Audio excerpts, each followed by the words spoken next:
definitely want to be mindful. We have a lot of agenda items. So, Madam Chair, if you would like to go ahead and get things started.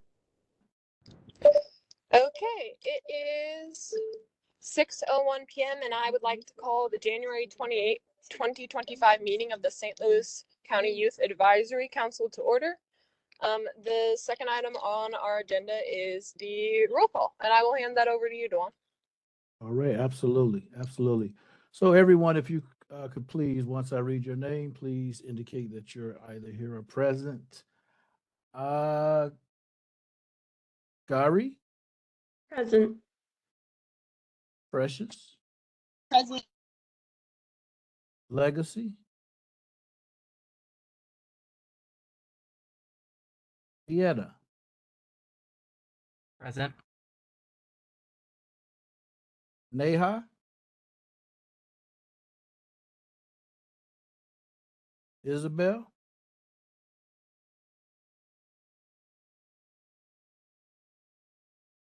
Chirinan, Kiernan? Here.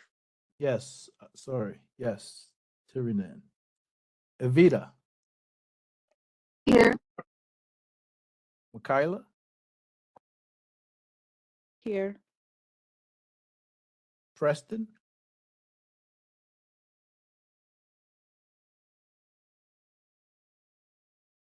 Preston.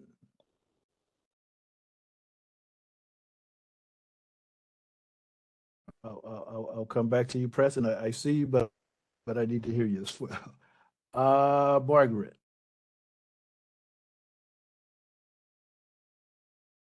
Anne Marie, Here. Jordan, Here. Annika, Present. and Akil. And Dewan, Preston acknowledged in the chat that he is present. His microphone is giving him some issues right now, but he is able to hear us, but we can't hear him. But he is present today.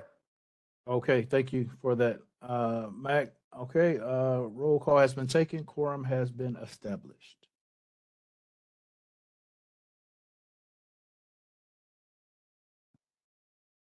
Okay, now that quorum has been established, I will move on to the next item on the agenda, which is approving the last month's meeting minutes. So I motion to approve the meeting minutes for the November 26th, 2024 meeting. Do I have a second?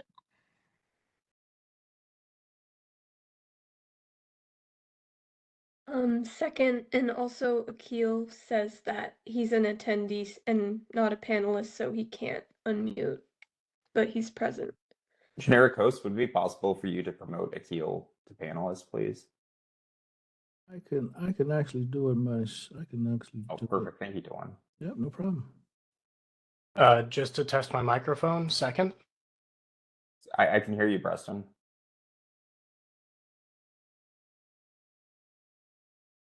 All right, thank you.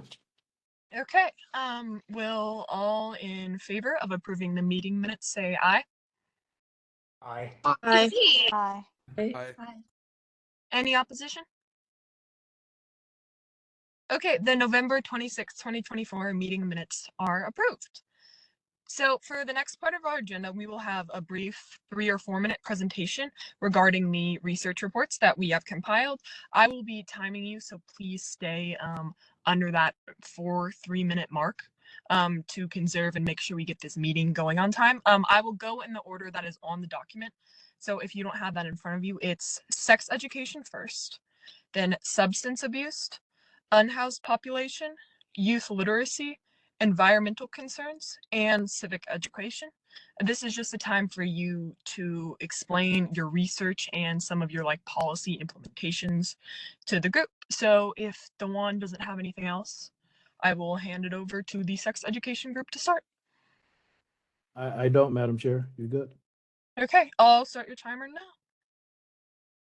Just for a brief overview, I'll be talking about the background section, and then we're going to go into the policy parallels that we found. and then our 3-tier plan with some notes. So to start with the background section, we noted that sexual harassment as a crime itself is extremely elusive, which makes it such a big problem globally and in the US, in that the criminal justice system is rather unequipped to deal with it. So there's a particularly jarring statistic from the Rape and Incest National Network that out of 1,000 perpetrators of sexual assault, 975 will walk free. And that demonstrates and summarizes the inadequacies with the court system we kind of listed in our background. And as for the pertinence to St. Louis County, a lot of cities don't take explicit data about the rates of sexual harassment or assault just because it's so underreported. So instead, we use some supporting statistics. For example, St. Louis is the 15th worst city in the US for sex trafficking, and that was noted by a local nonprofit called Healing Way. And the Missouri State Highway Patrol reported that as of 2023, approximately 2,200 incidents of domestic violence are reported to police annually on average. And we also coupled those supporting statistics with testimony from public schools. As a part of my work with the youth empowerment program back in 2022, we conducted a survey in which many students noted the prevalence of sexual harassment and assault in their own schools and educational settings. So that is kind of like the compilation of all the ways it is relevant to youth in St. Louis, most notably because we're such a big city and youth across the US in general. For the policy parallels section, we acknowledge that St. Louis has never passed legislation about sexual harassment or violence reduction, but it really doesn't mean the nature of our policy is foreign. We looked to the report written in 2022 with the 2-year substance abuse action plan that was put out by the St. Louis government. And on our report, we tried to mimic the education and prevention and surveillance tiers of this plan. So just as that awareness education created an open support network for vulnerable youth when it came to drug addiction, we strive to do the same with sexual harassment awareness. May I ask how much time I have left? You have about a minute. Okay. So our proposal is 3-tiered. We propose staff training for public high schoolers, counselors, and educators, as well as direct student outreach and education. And our last tier is equity. So I'll pass it over to Michaela to kind of go over the staff training section.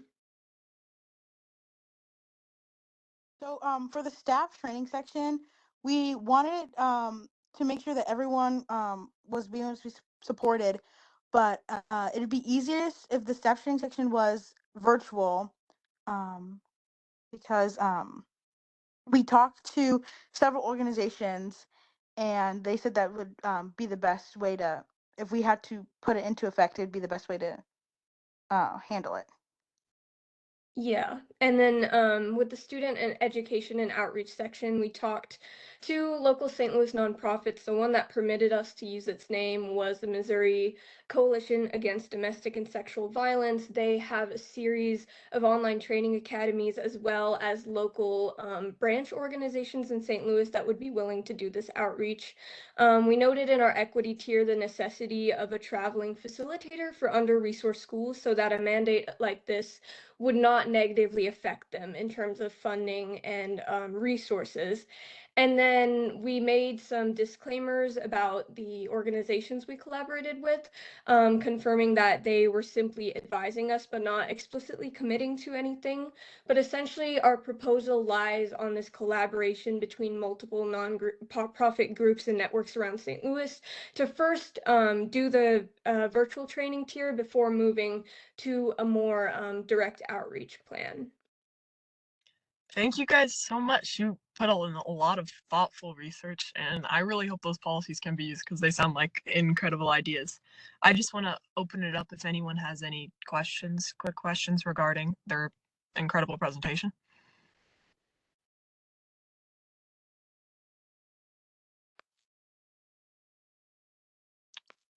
Can you relist those groups you worked with?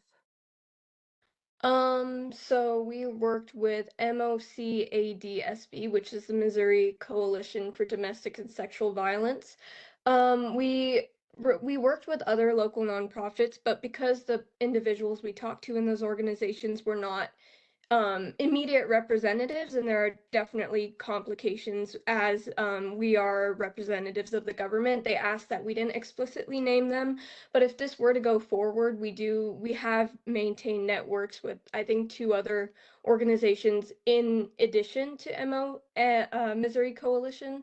So those networks are formed, but they asked that they move forward independently with the St. Louis County government, if that makes sense. So that's why we only mentioned one of those that permitted us to do that. Thank you. Next, we will be moving on to the Substance Abuse Research Group. You guys can go on ahead. Yeah, so we have a couple sections in our paper. Just for an introduction, we went over data that St. Louis County provides and tracks yearly for drug overdose deaths. We've seen that hundreds of people die every year from drug overdose, and the overwhelming majority of those deaths are due to opioids, and of course, the majority of those are fentanyl and fentanyl analogs. Each report uses slightly different methodology, but they each arrive at a conclusion where we've seen a peak in 2021 of around 400 to even upwards of 400, nearly 500 deaths. And then we've slowly been decreasing those deaths yearly since then. Now, St. Louis County already has very great resources that it provides to people here to help reduce the harm associated with drug use. And what we specifically focused on was distribution of Narcan or naloxone. It recently became an over-the-counter drug, and since then it has really been sort of the I don't want to say the main portion of harm reduction initiatives across the country, but it has been a very successful and very prominent harm reduction initiative to get that resource into communities. And so we looked at different solutions to that, and we found that Narcan vending machines have already distributed large quantities of Narcan in other states and in Missouri. For example, in Michigan, of Counties shows that the Wayne State University Center for Behavioral Health and Justice was able to place 15 Narcan vending machines in just 1 year with the support of government grants, and planned to place 20 more the year after that. That year, they were able to distribute, I believe, I have it on here somewhere, about 7,075 doses of naloxone. Now, in Missouri, we also have some of these vending machines provided by Prevent Ed, which is a major partner of St. Louis County. They already collaborate with one another to distribute these naloxone kits. We already have those vending machines, and there is a story out of Franklin County where a woman who was a patron of a local library was actually able to deliver a life-saving dose of naloxone to someone in need nearby due to one of those vending machines. And so to get those to the youth population of St. Louis County, we proposed placing these vending machines in college and university student centers, like the 4 student centers on the 4 campuses of STLCC, as well as at WashU and UMSL. Both WashU and UMSL are already partners of St. Louis County's Substance Use Action Plan, and STLCC, which is my alma mater, very, very commonly collaborates with other organizations, including governmental organizations. So I see no problems with the county being able to get them on board with this plan. And to ensure that this information is made public and that students know to access this, we had the idea to work with student media outlets and social media channels to ensure that regularly updated and accessible content is distributed to those in need, including distribution figures on campuses, data regarding substance use and its prevalence in local regions, as well as how to recognize and treat overdoses. And just overall, we think that collaborating with colleges and universities and directly with student organizations like student newspapers would be able to create an environment where these resources can be distributed and these students can be educated on how to not only identify and treat substance use and abuse, but how to humanize and treat those who struggle with addiction with compassion. Thank you guys so much. I'll open it to any quick questions from the group.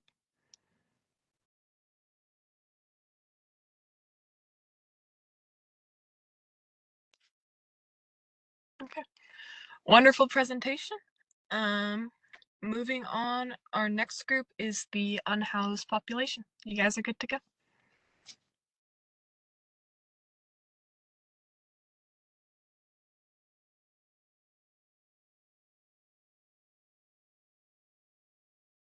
Mm, Madam Chair, I believe the two individuals that worked on that particular group were, I want to say, Legacy and, well, I know Legacy's not here. I don't have the other group member. Was it? See if I can pull that up. But in the interim, if you want to, the next group we can. Okay, then after unhoused, it was youth literacy. So you guys can start. Hi. So the main issue with youth literacy in St. Louis County is like how it's so not consistent across the county. It consistently affects areas that are impoverished and have more minority demographics. Like it impacts them way more, and that's a really large issue in our city. It's crucial to focus on especially helping these minorities and impoverished people. So the problem, to be honest, goes all the way back to like desegregation efforts in the city, the poor literacy rates affecting more impoverished people and people of minority backgrounds is an issue throughout the whole country, and it has decades and like a century of history behind it. So it is a heavy problem to try to address. But here in the city, it has like such a huge significance because um, obviously, youth literacy rates affect someone for their whole life. And when we see youth literacy rates be low in third graders and elementary schoolers, middle schoolers, that affects them through high school into their college degree and then eventually in the workforce. So it's really important to address the issue at the source of it. Just for a statistic, in St. Louis public schools, only 14 to 15% of African American third graders were said to be proficient readers, and compared 61% of white students got the same label of being proficient. Research from multiple organizations, just like Missouri Independent and St. Louis Public Schools, show again that this predominantly affects people of minority background. And yeah, that's mostly it for the background of the issue in the city. And then some possible like solutions that we discussed was to partner with the St. Louis County Libraries and also like some public high schools or any high schools to buddy with like younger kids to help improve literacy rates and to work with them. And also like speaking about like a buddy program, like a book buddies program so they can in like more like impoverished areas, and also like a mentorship between like the high schoolers and students like K-5. Another idea that we had was to try to get like some grant money and use it to have a literacy coordinator in schools to focus on helping students who need a little bit more help in those areas, and to and like department heads of education to facilitate the process of adapting these ideas into policies. Okay, thank you guys. Does anyone have any questions?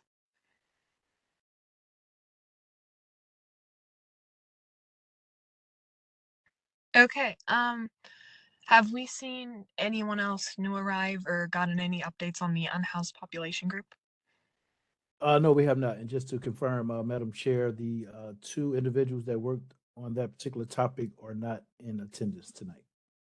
Okay, so then after we go through the next two groups, because we have to approve the 6-month report tonight. I'll give you a few minutes to skim over what they said in the 6-month report, so then you can get a gist of what they were saying.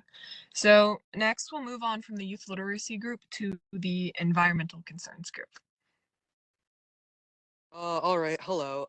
So I'm gonna start with some of the scientific and historical context behind the environmental issues that plague our city. So the environmental issue of nitrogen runoff is increasingly recognized as a significant crisis, especially in places like St. Louis City. So the origins of this go all the way back to like the proliferation of synthetic fertilizers in the early 20th century. And this was spurred by the advancements of things like the Haber-Bosch process that was developed by Carl Bosch and Fritz Haber. And basically this breakthrough allowed for the mass production of ammonia, a core component of like all of the modern fertilizers we have today. And while that significantly boosted the agricultural yield to sustain like populations, it also significantly impacted the environment.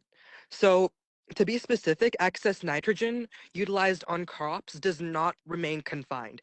It's transported into waterways through stormwater, subsurface drainage systems, and this is exacerbated by processes such as tile drainage. So in St. Louis County itself, the implications of nitrogen runoff are incredibly significant, especially for the youth and public health, because youth are one of the key demographics that some of the conditions that this environmental detriments can impact the most. So elevated levels of nitrate in drinking waters pose health risks, especially to infants. This is what I was talking about earlier, and it contributes to conditions like methanoglobinemia, which is blue baby syndrome. And essentially that restricts the oxygen carrying capacity of blood. And elevated nitrates are also linked to chronic health issues, including cancers and thyroid dysfunction, which raises significant health concerns for families, especially ones that rely on private wells for drinking water. And then there's also the fact that like the potential for rapid algal bloom in nearby water bodies threatens the recreational activities and the overall quality of life for all of these local residents. So to sum up what I've said so far, there's a deep historical context behind the environmental issue of nitrogen runoff, and it's only been increasing since more and more fertilizers and more stormwater runoff has been spreading this issue around. So to be clear, this is impacting St. Louis citizens in incredibly terrible ways because it's causing things like cancer, blue baby syndrome, and other issues like that. And while we have made some attempts to solve this issue, there hasn't been enough done. So to be clear, I'll go over some of the things that we've done in the past before I hand it over to Preston, who can talk about what we're hoping to implement in the future. So to start, one thing that various strategies have been implemented in St. Louis County over the last couple years, but one of the main ones is that they adopted conservation practices such as the installation of saturated buffers and cover crop tillage to decrease nutrient loss, and this lowered the need and usage of these harmful fertilizers and pesticides in many of the agricultural areas around St. Louis. So what this did was it reduced nitrogen loads by approximately 23%. And while this is good, we believe that we can do a lot better with more policies enacted. And if these policies are enacted, then we'd be able to help a lot more people. And with that, I'll pass it over to Preston, who can continue with what we hope to actually implement and some more on the issue at hand. I'm going to interject real fast. You guys were at the time limit, so I'll give Preston another minute. But Yeah, very quickly to summarize. So our water systems here in the county are maintained and tested to the US EPA standards. But unfortunately, like public available testing numbers are only given yearly. And in the last couple of years, we've seen an increase in the contaminants of our water. So one of the things we suggested is the county works with American Water, the private company that provides our water here in the county, to get more regular testing as well as maybe geographic testing as well around some of more of our agriculturally dominant areas.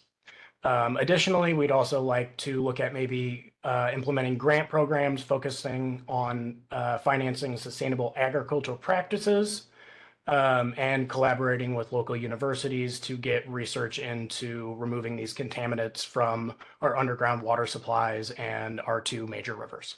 Thank you. Wonderful job. Does anyone have any questions?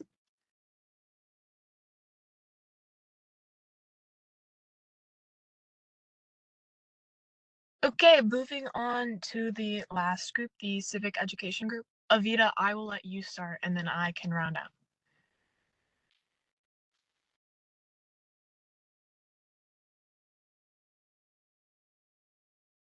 Okay. Hi, we did civic education, so some basic general background about the issue.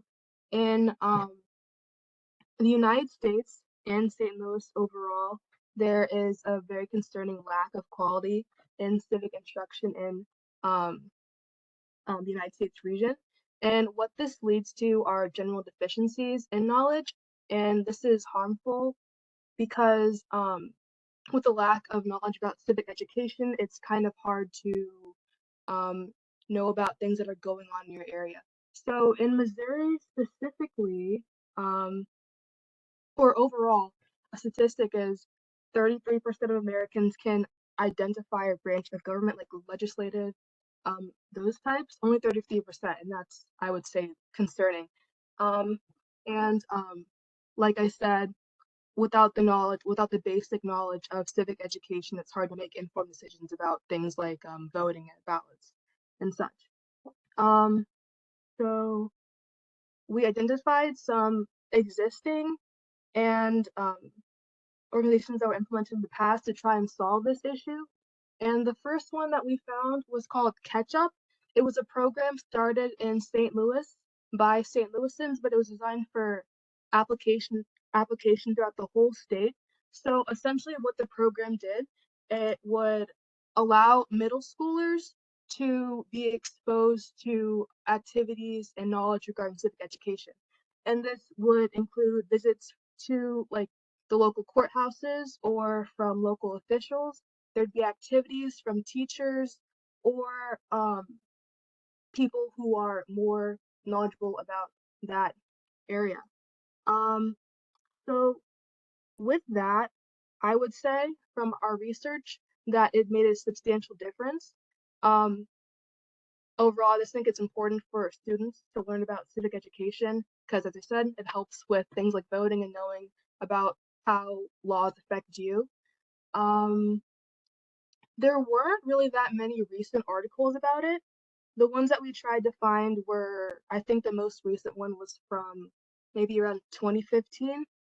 But another one that we found, and Annika could probably talk more about it, was American Legion Girls and Boys State, which allows students, high school students, juniors, to experience a simulation of a real government. So I'm sure many of you are familiar with Girls State or Boys State, but it's an intensive, like week-long program where you go and you run your own government and you can run for office and do different things. And that's an incredible program. Unfortunately, it's only allowable for, I believe, around 900 kids. So we focus on ideas. Also, this Youth Advisory Council is a great opportunity for civic education as well. But we focus on ways that more local and state government-wise we could effectively further civic education, because if people know so little about the federal branch, then they're going to know even less about the local branch, and that's the one that affects them most. So some of the possible solutions we had was having a town hall with the county council where we could get high schoolers to come out and the county council could present and we could have them ask questions. So get to know your county council members, but also like get educated from them.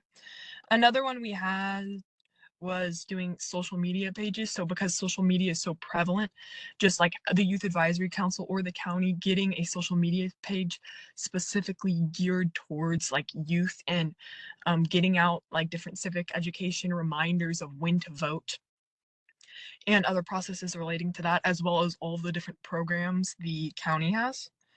Another program we were thinking about was us in partnership with the county education could develop some sort of workshop or presentation where we could go to our individual schools, or if you're an alumni, like go to a prior school and kind of discuss your involvement in government, as well as have like a county individual there to discuss their involvement in government and just explain more about that.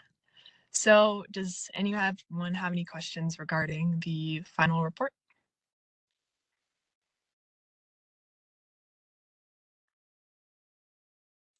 Okay, I don't see any. So just before we approve the 6-month report, I'm going to give a brief overview about what it is. So it's a compilation of all of the group's research that you just heard. It will be presented to the county council. We are working something out, so hopefully we'll be able to present it in person at the beginning of one of the county council meetings. I was contacting my councilman and they were working with us to see if we could have that opportunity. So I'll email you guys an update about that and see if we can do that. But basically we'll give them the report and it'll be a compilation of all the prior reports. And then each team will have their own like specific section. I'm sure if you guys haven't read it yet, I'll give you a few minutes to read it, but we were sent the complete research report today. And then I'll give Dewan a few minutes to talk about anything else regarding the report. So yeah, Madam Chair, I think you nailed it. Simply put, the 6-month report is a combination of all of the individual submissions. I would apologize for getting it to you late. My plan and my hope was that I would get it to you all in a more timely manner so that you'll have time to review, et cetera, and so forth. But unfortunately, all of the groups didn't submit their reports by the stated deadline. So, but yeah, so it's simply a process of getting the report to the county council and Dr. Page. At that point, I'm not exactly sure what becomes of it. I know we have a meeting, Madam Chair, myself and Mac as well later this week to kind of discuss some things that may possibly happen or hopefully can happen. But right now, it's going to go in their hands. They will have time to review it, but hopefully, like Madam Chair said, you all have the opportunity to sit, face to face and kind of have those open discussions. So. Yeah, so what I'm going to do right now before we decide to approve the report and send it to the county council, I'm going to give you all 3 or 4 minutes to review the report if you haven't already, especially look a little bit more closely to the unhoused population since we weren't able to hear a presentation from them. So we'll just start that right now and then we'll come back and review the report. Sorry, approve the report.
Okay, my 4-minute timer just went off. Does people feel like they have a sufficient amount of time to review the section of the report? Just nod your head. I'll be looking at the cameras if you do. Okay, thank you, guys.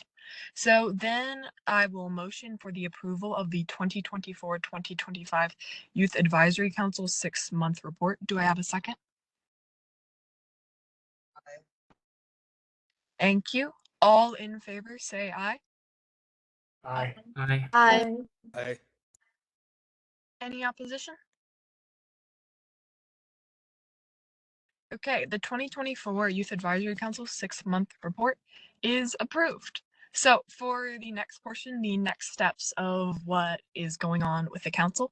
So as Damon just said, I, the vice chair, Mac, have a meeting later this week with the county legal team to see if we can implement some of our ideas. What we've been putting forward is like having a hybrid option for these meetings, hosting a town hall, having a social media account, making those like curriculums, doing civic presentations at our school, and doing a peer survey. And I or Dewan will update you following that meeting in regards to what we are capable of doing and what we will be taking our next steps regarding those specific activities. And then in the past, what the Youth Advisory Council has done for the second half is they've either made an additional report on other topics, or they've invited guest speakers in.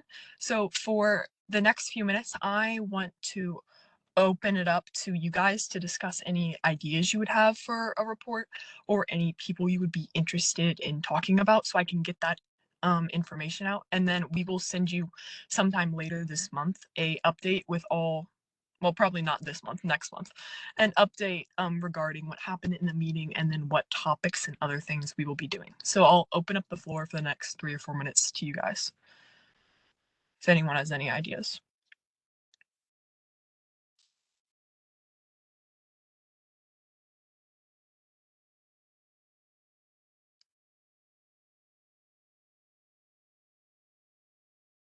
May I?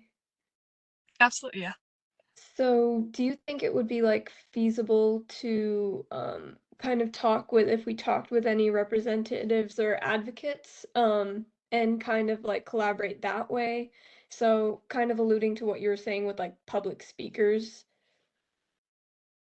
Yeah, I can 100% ask, email some other representatives in what type of people are you thinking? Are you thinking county council members or?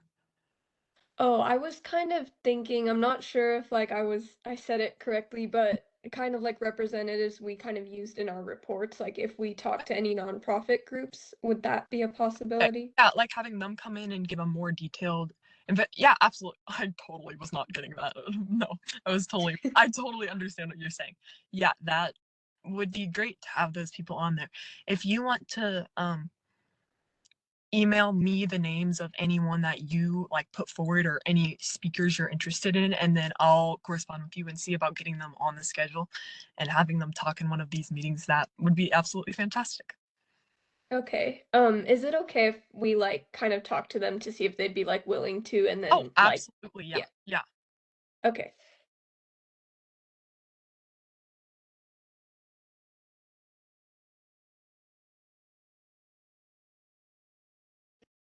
We could always just do like another report because even when we were first like doing this one, there was like a bunch of ideas that we had to narrow down. So I'm sure we could just do another one too if we need to fill time. Yeah. Does anyone happen to remember any of the ideas or didn't say any ideas for the last report that they'd want to put forward right now? So we could get some ideas for what we're going to do for the next one.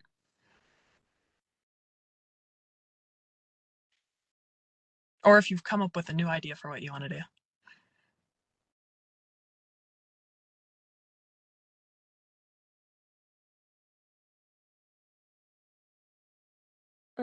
Sorry, I had a quick question regarding Yeah. that. So what are the presentation times going to be like when we're kind of presenting at like the next meeting? So regarding like our own reports or for reports for other people? Just like our own reports. So right now, if I haven't been clear about this, please ask me more questions about it. We haven't decided what we're going to do next. In the past, they've had guest speakers or written additional reports. So what I'm trying to do right now is, with the uncertainty about the legal meeting, I'm trying to gauge the interest and the topics that you guys are interested in for doing more reports and seeing if you guys have anything. In future meetings, we can make, if you guys have more stuff you want to talk about, we can probably make the report time longer, like 5, 6, 7 minutes if you guys are interested in that. Although the meetings would be a little bit longer, and I believe these meetings are confined to about an hour. I could be wrong about that. But yeah, we can, if you guys have more you want to talk about, I can definitely try to get 5 or 7 minutes in for a future report. But I do need ideas for those reports though. That makes sense. Thank you. So one idea I had for an additional report, I don't think I mentioned this the first time we were talking about ideas, but this actually also ties into literacy a bit. But safety in schools, a lot of students in schools feel unsafe because of the rising rates of mass shootings in school systems, the increase of suicide rates in schools. Things of that nature have all contributed to this general sense of dread or of fear of a lot of the aspects of school. And that also contributes to the issue of lower school literacy rates, because if a person is scared, then it's going to be hard for them to learn to read and stuff like that. So I think that also ties into other subjects, but it could be something that deserves a report of its own. I absolutely agree. That's a very pressing, prevalent issue, as you stated. And yeah, it could definitely be its own report. Yeah, I was actually going to mention something about like youth mental health. So we could even just do something on like school reforms, because like right there in that topic, you mentioned like multiple different categories people could focus on. So that's definitely a good idea. Okay. I was gonna say if we go more into the guest speaker route of things, I thought the idea of having county council people on here wasn't a bad idea. I think that'd be good to sort of get more collaboration between us and sort of hear the ins and outs of how to get some of the stuff we want to get done. And on the additional report side of things, I think that like promoting like public health and like physical well-being is important. And I think that's been something that a lot of people have been focusing on in recent years, especially since COVID. So I think that's another avenue we could go down. Okay. These are all great ideas. I will pitch in one thing regarding the county council people. So you guys are always free to email your county council people, especially since some of you have met with them before or been appointed by them. So I would recommend, especially, I don't know when we will be submitting this report, but I would recommend emailing your county council people ahead and saying, I'm interested about this. I would love to sponsor a bill or work with you on my ideas. Here they are in the report.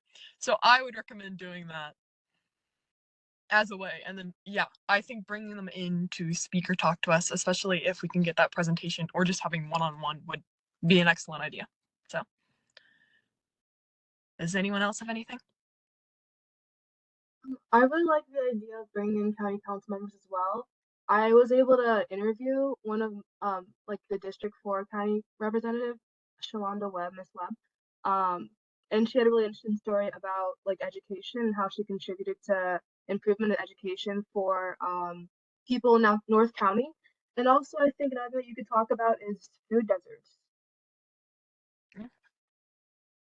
You said food deserts, correct? Yes. Or okay.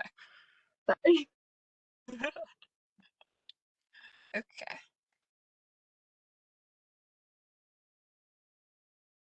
To add on to what she said, so she kind of reminded me of this other topic that kind of pairs well with food deserts. So if this were to be a report, these could be done together, but the idea of health deserts as well. in a lot of the places in, I want to say Eastern St. Louis, there are clinics, yes, but they are incredibly underfunded and incredibly overcrowded. So in addition to there being like a lack of access to nutritious foods, there's also a lack of access to healthcare medical treatment. And this kind of creates this cycle of poor health, since a lack of nutritious foods causes people to go to the doctor. But in this scenario, they can't even go to the doctor because of these health deserts. So I think those two could pair well together if that a report was to be done on that subject. Okay. Excellent idea. Anyone else? I was also thinking just now about maybe like policing and police response. I think that's something that came up when we were researching like sexual harassment responses like within departments, like handling of evidence, things like that. But I think that also might be relevant to like drug abuse too. And I think those problems have like a lot of parallels. So that might be something to like kind of supplement those two like other reports. Okay.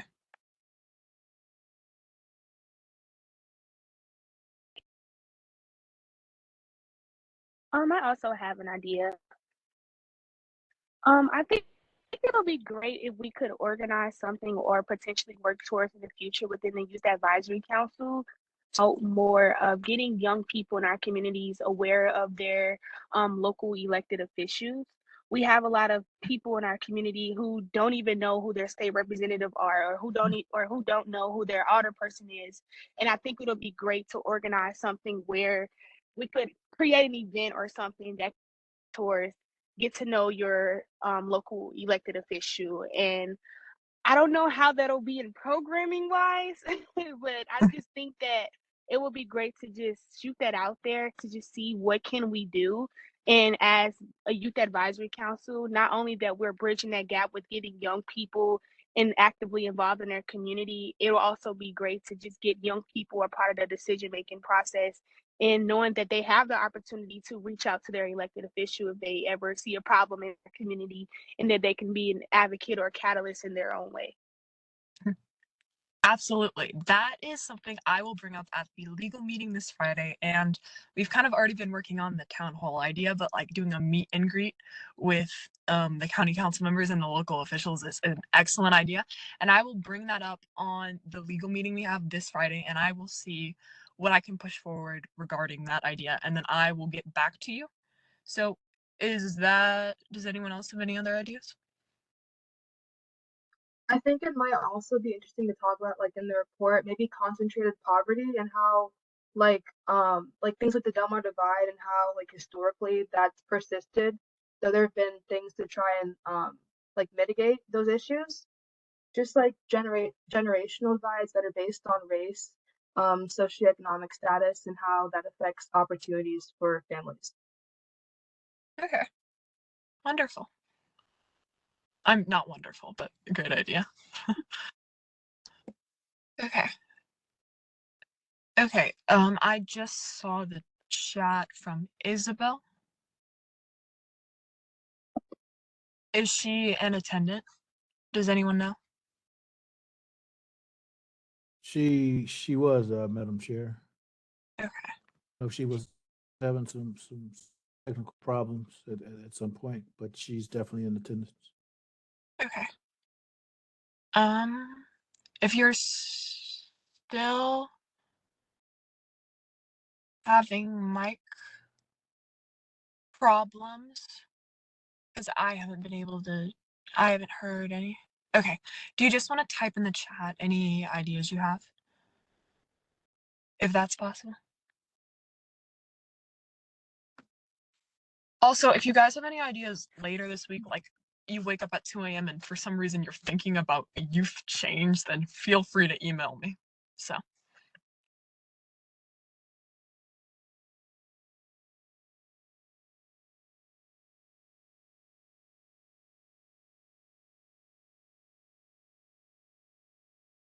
Okay, While we're waiting for Isabel to send us his ideas, what's gonna happen is that we'll go to that legal meeting this week, and then after that, regarding the information we get from that, the vice chair, myself, and Dewan will talk, and we'll put together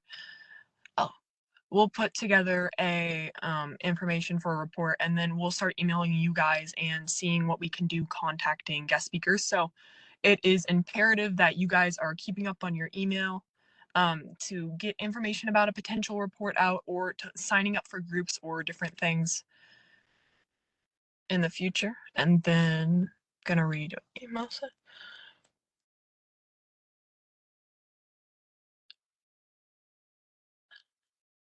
Did everybody see what Isabel said on the chat?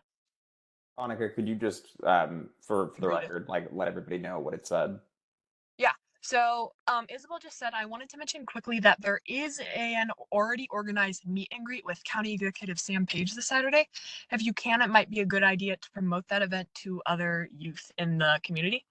So right now, we don't have any like social media platforms regarding the Youth Advisory Council, but let it be known to everyone that there's a meet and greet. So make sure to tell all your friends. If you're on any like school related committees, tell them, just get the word out for that.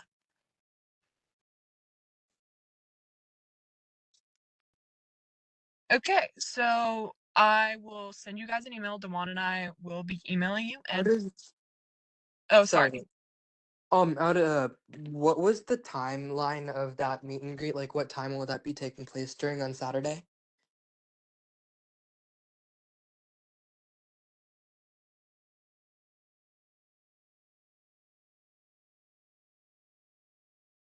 I did not care about this, so I'm waiting for Isabel to respond. Okay. County Council social. It says, Isabel said back, you can look on the County Council's social media. All right, thanks.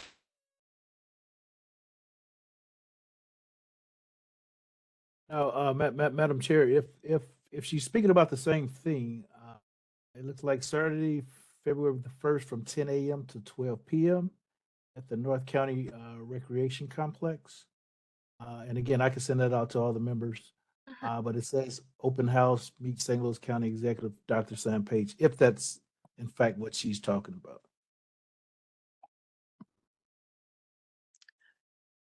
She said, yes, it is. Okay, there you go. Yeah, I can get that sent out to everybody as well, Madam Chair. Absolutely. Thank you so much, Dewan. So with that being said, thank you guys for all the wonderful ideas. Then I will move on to the last two parts of our agenda. So the time I have for our next meeting, so it's usually the last Tuesday of the month, I have it at February 25th at 6 p.m. Does that time work for everyone?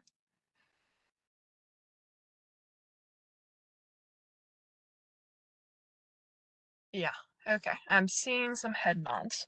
So then I will go ahead, I will make a motion to hold our next meeting on Tuesday, February 25th at 6 p.m. Do I have a second? Second. Okay, all those in favor say aye. Aye. Aye. Any opposition? Okay, then our next meeting will be held Tuesday, February 25th at 6 p.m. And then I will just hand it over to Dewan if you have anything, any closing remarks or anything. Oh, I adjourn the meeting. No, I have nothing further, Madam Chair. Okay, so check your emails is all I have to say. And then I motion to adjourn the meeting. Do I have a second? Second. Okay, all those in favor? Aye. Aye. Aye. Aye. Aye. Okay, any opposition? Okay, the meeting is adjourned. I will see you guys all next month.